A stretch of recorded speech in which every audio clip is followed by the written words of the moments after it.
ये single phase panel board है। ये कनेक्टर सेक्शन प्रॉब्लम है उसका। इसको 2 स्क्रू खुल के गुम हो गया है। इसको नया वाला स्क्रू डालेंगे और सेटिंग करेंगे। देखते हैं फिर चल रहा है कि नहीं। खोल रहे हैं अब भी इसको। ये तो पूरा आ गया है, कार्बन हो गया है पूरा। उसको इमली पेपर से खींचेंगे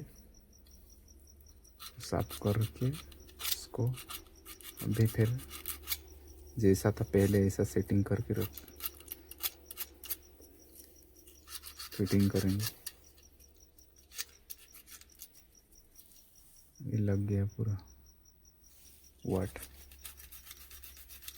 धुआं धुआं सा हो गया, काला काला।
अब भी टेस्ट करते हैं इसको। लग गया है वायर कंप्लीट, चालू हो गया, बन गया।